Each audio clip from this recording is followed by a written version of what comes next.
अब गरीबदास जी कहते हैं, गरीबदास साहिब जी को परमात्मा मिले, जैसा आपको बताया, सचखंड में लेकर गए, फिर वापस छोड़ा, आंखों देखा हाल लिखा भगवान का। और परमेश्वर ने स्वयं बताया है, अवधू अवगत से चल आया, कोई मेरा भेद मरहम ना पाया। ना मेरा जन्म ना गर्भ बसेरा, बालक हो दिखलाया, काशी नगर जल कमल पडेरा, तहां जुलाए न पाया। मात पिता मेरे कुछ नाही, ना मेरे घर दासी, जुल्हे का सुत आण कहाया, जगत करे मेरी आसी। पांच तत्व का धड़ नहीं मेरे, मैं जानू ज्ञान अपारा, सतस्वरूपी नाम साहिब का ओहे नाम हमारा। अदर दीप गगन गुफा में तानिज वस्तु सारा, तेरा ज्योत स्वरूपी अलख निरंजन धरता ध्यान हमारा।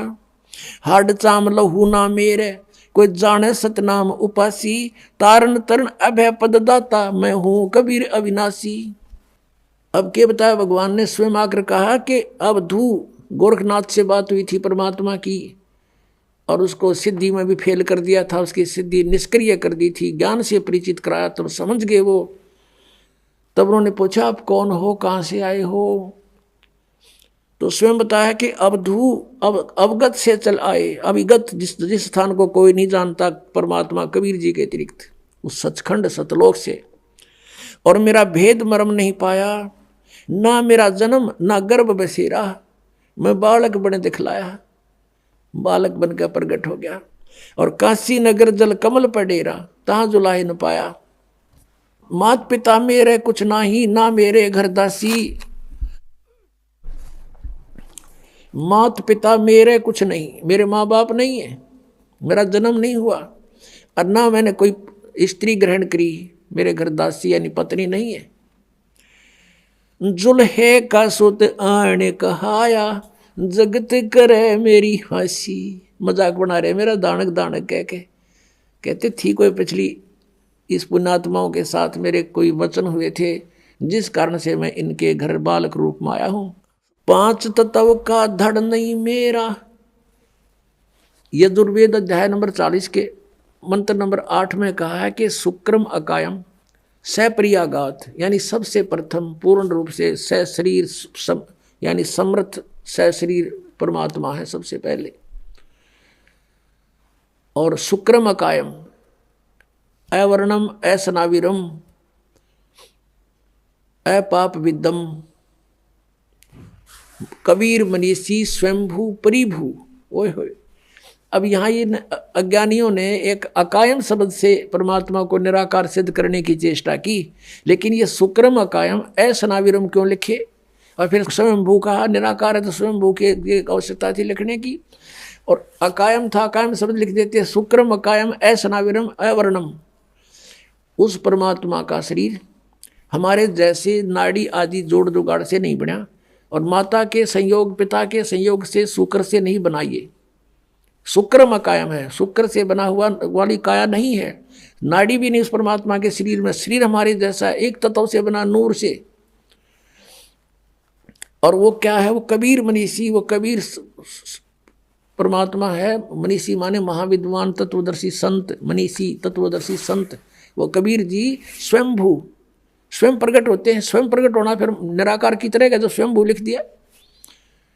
और परिभू, सबसे पहले प्रगट पुरुष वो परमात्मा है, और अपनी वाणी का ज्ञान देने के लिए यहाँ प्रकट होते हैं। तो यहाँ क्या बताते हैं? अदर द्वीप गगन गुफा में तानिज वस्तु सारा। गोरखनाथ से करें भगवान, तेरा ज्योत स्वरूपी अलख निरंजन धरता ध्यान हमारा। क्योंकि ये आपने देखा नाथ पंथाले का आलोक निरंजन, हमारे गांव में था एक नाथों का डेरा है अभी भी, वो बाबा आया करता नु का आलोक निरंजन। अब हमने के बेरा था काल ले आंडा है, ये पता चलिया आंधे काल का नाम ले अलोक निरंजन, आटा गालियो माई। तो ये इस अलख निरंजन ने सुप्रीम पावर मान रहे हैं। परमात्मा कहते हैं तेरा ज्योत स्वरूपी अलख निरंजन धरता ध्यान हमारा। हाड चाम लहू ना मेरे, मेरा शरीर हाड चाम से नहीं है, और कोई जाने सतनाम उपासी, यानी मेरे से परिचित व्यक्ति ही उस सतनाम का जाप करने वाला मुझे पहचान सकता है। और तारण तरण अभय पद दाता मैं हूं कबीर अविनाशी। अपनात्मा,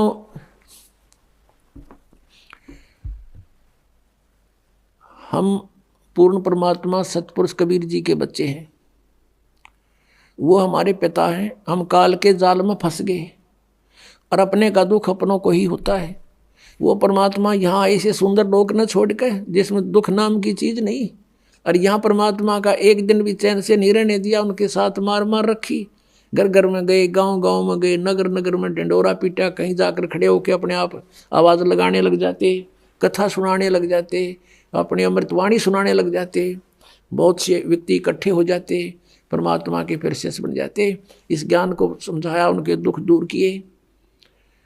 और हम इतना जो है हम इस अज्ञान से भर दिए काल के दूतों ने, हम भगवान को नहीं पहचान पा रहे। कहा परमेश्वर ने, चारों युग में संत पुकारे, कूक कहा हम हेल रे, हीरे माणिक मोती बरसे ये जग सुगता ढेल रे।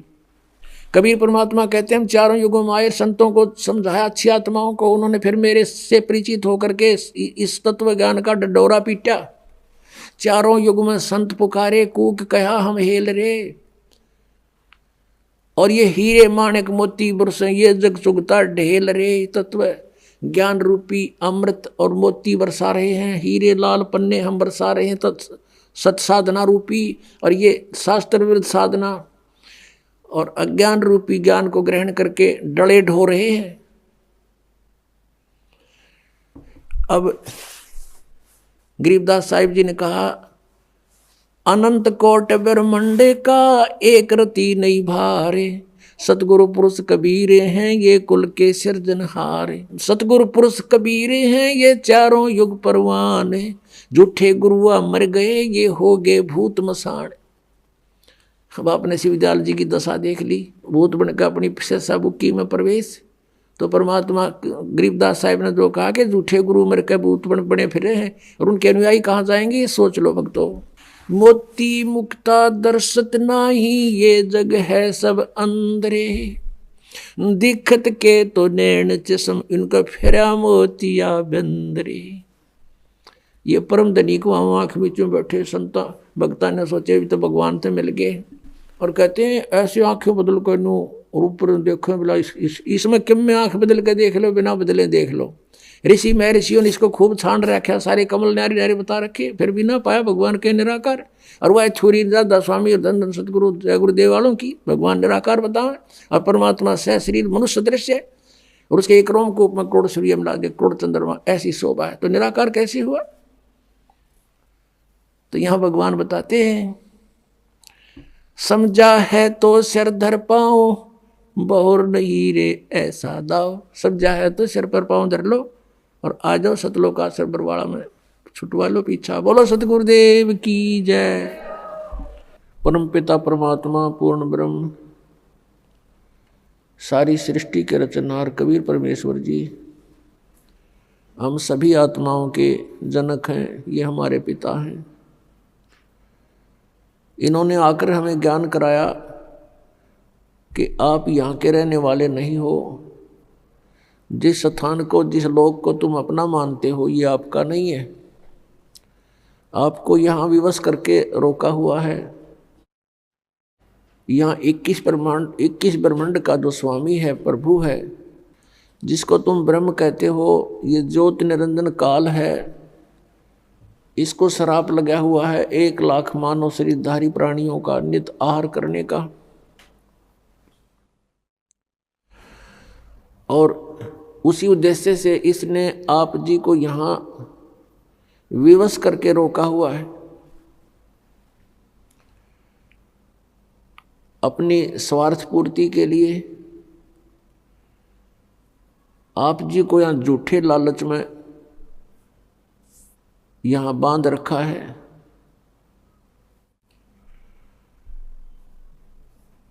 और जन्म और मृत्यु का यहाँ का विधान बनाकर आप जी को उसी कोल्हू में पीड़ रहा है।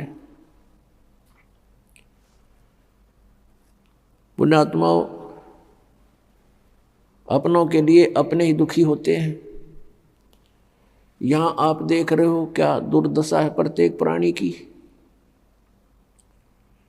किसी को कोई कष्ट है, किसी को कोई कष्ट है। मनुष्य जीवन प्राप्त प्राणियों का ये हाल है। अन्य योनियों का क्या हाल होगा, जैसे कुत्ते के शरीर में, गधे के शरीर में, पशु पक्षियों के शरीर में। कितना दुखी है ये प्राणी। और मनुष्य जीवन में भी क्या हाल है प्रत्येक प्राणी का। कोई प्राणी सुखी नहीं। इस दुख को हमने सुख मान लिया। इस दुख के अंदर थोड़ी सी राहत किसी को है, उसी को हम सुख मान बैठे। इसके लिए परमात्मा कबीर देव जी, कबीर साहब जी कहते हैं कि झूठे सुख को सुख कहे, ये मान रहा मन मोद, ये सकल चबीना काल का, कुछ मुख में कुछ गोद। परमात्मा कहते हैं कि सभी काल आहार है ये जो इसने 21 ब्रह्मांड में आपको उत्पन्न किया हुआ है, अपनी उदर पूर्ति के लिए ये सब कुछ किए हुए हैं। आप जी इसके आहार हो। जैसे कसाई बकरे पालता है, उसका उद्देश्य क्या होता है उन बकरों को सुविधा देने का? अपनी रोजी रोटी और स्वयं आहार करना। उन बकरों के लिए, बकरियों के लिए वो कितनी सुविधाएं करता है। उनके लिए चरागाह बनाता है, जल की व्यवस्था करता है, तालाब, और ऊपर शेड डाल देता है, झोंपड़ी बनाता है गर्मी सर्दी से बचाने के लिए। उन सुविधाओं को देखकर वो बकरे वो समझते हैं कि ये हमारा मालिक बड़ा दयालु है, इसने हमें बहुत सुविधा दे रखी है। और जिसमें वो कसाई, उनका मालिक, उन बकरों के उस स्थान पर आता है तो बकरे उसको अपना एक भद्र पुरुष मानकर, अपना नेक मालिक मानकर उससे प्यार करते हैं, उसके पास आते हैं। कोई तो ऐसे पैरों को उठाकर उसको प्यार देना चाहता है, सीने से लगाना चाहता है बकरा, और कोई उसको चाटता है मुँह जिह्वा से एक प्यार जताने के लिए। और वो देखता है, ऐसे हाथ लगाता है, वो उसको चाटते हैं, प्यार करते हैं। वो देख रहा है कि कितना मांस इसमें बन गया, कितने किलो का हो गया, यो कितने का बिकेगा। और वो बकरे सोचते हैं ये हमें लाड कर रहा है, वो उससे प्यार करते हैं। अब उन सुविधाओं को देखें तो बकरों को ये ऐसा लगता है कि बहुत नेक आदमी हो। और फिर जब कहीं से ऑर्डर आ जाता है 10-20 बकरों का, उस समय ये नहीं देखता कि इसका बेटा मरेगा, बेटी मरेगी, माँ मरेगी या भाई मरेगा। वो तो लेकर लाठी और हाँक लेता है उसको। किसी का बेटा मरो आओ, चाहे किसी की बेटी, चाहे माँ या भाई या बहन, और वो जाकर के उनको काट देता है। तो पुण्यात्माओं, परमात्मा कबीर जी ने बताया कि धर्मदास उनकी एक परमात्मा, एक श्रेष्ठ आत्मा, अच्छी आत्मा, उनका भक्त हुआ, जिसको परमात्मा आकर मिले थे। एक विधान है परमात्मा का, परमेश्वर का, जो वेदों में भी वर्णित है, और वो लीला ऐसी करते ही हैं। और वेद भगवान की ही गुणगान करते हैं। वेदों में लिखा है कि वो परमात्मा ऊपर ध्रुवलोक के तीसरे पृष्ठ पर, तीसरे स्थान पर विराजमान है। तीसरे मुक्ति धाम में रहता है, वहाँ से गति करके नीचे आता है, श्रेष्ठ आत्माओं को मिलता है, उनको ज्ञान बताता है, यथार्थ ज्ञान देता है। उसी उद्देश्य से परमात्मा धर्मदास साहिब जी को मिले थे। एक बहुत ही अच्छी आत्मा परमात्मा की खोज में भटक रही थी।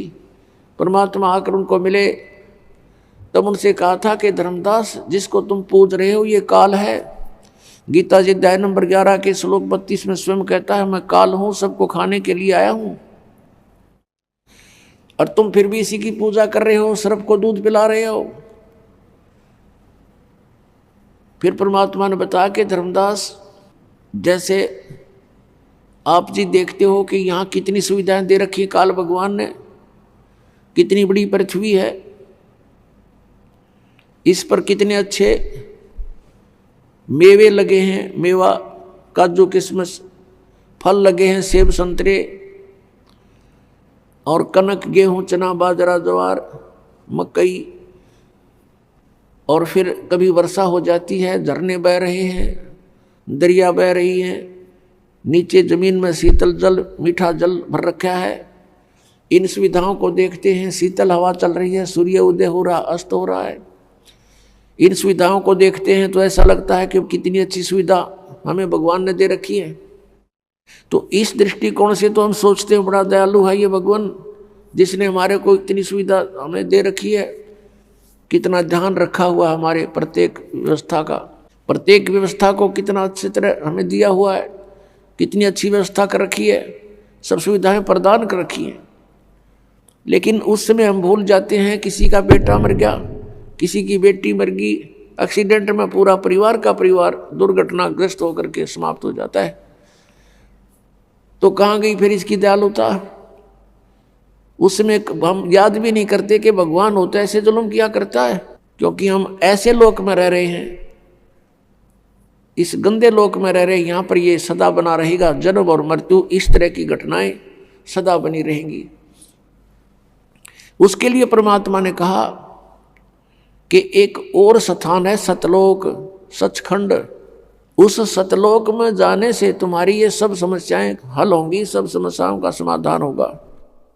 यहां परमात्मा कहते हैं कि मैं रोवत हूं सृष्टि को, और सृष्टि रोए मोहे, गरीबदास इस वियोग को समझ नहीं सकता कोई। परमात्मा अपनी लीला करता है, अच्छी आत्माओं को मिलता है, उनको ज्ञान देता है। उन अच्छी आत्माओं में से आदरणीय गरीबदास साहिब गांव छुड़ानी जिला दद्दर हरियाणा वाले हैं, और उनको भगवान मिले, सतलोक लेकर गए, सचखंड दिखाया, सब व्यवस्था दिखाई, ब्रह्मा विष्णु महेश के लोक दिखाए, धर्मराज का स्थान दिखाया, और जहां प्राणी नरक में दुख पा रहे थे वो स्थान दिखाया। यहाँ का नकली स्वर्ग महास्वर्ग दिखाया, यहाँ के नकली कंस्ट्रक्शन कर रखी है, इस काल ने अपनी शक्ति से करवा रखी है।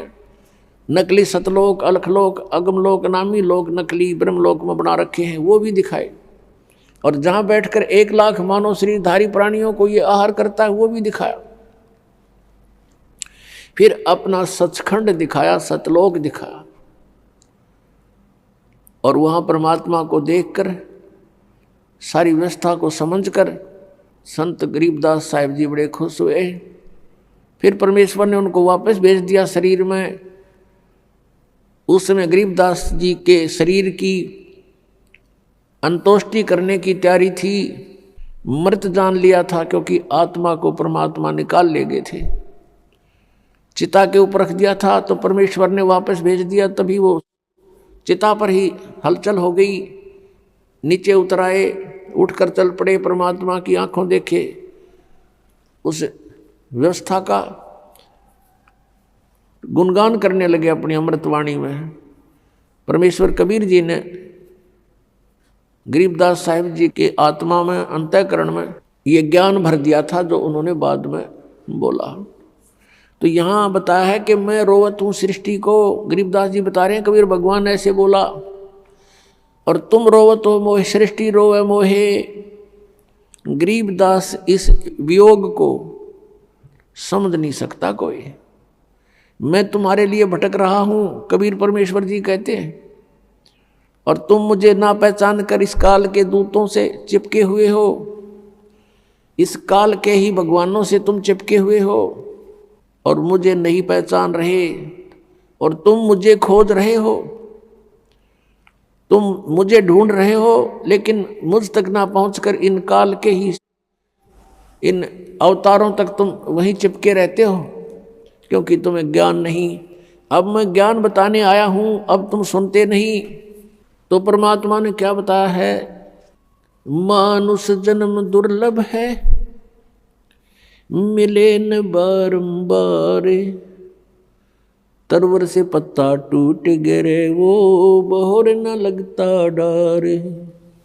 राम रटत कन्या भली, साकट बलो न पूते। छेरी के गल में गलथना, जिसमें दूध ना मूते। राम रटत दारी दर भलो, टूटी घर की छान। वो कंचन महल किस काम के, जहाँ भक्ति नहीं भगवान। राम रटत कोड़ी भलो, चू चू पड़े जो चाम। वो सुंदर शरीर किस काम का, जा मुख नहीं नाम।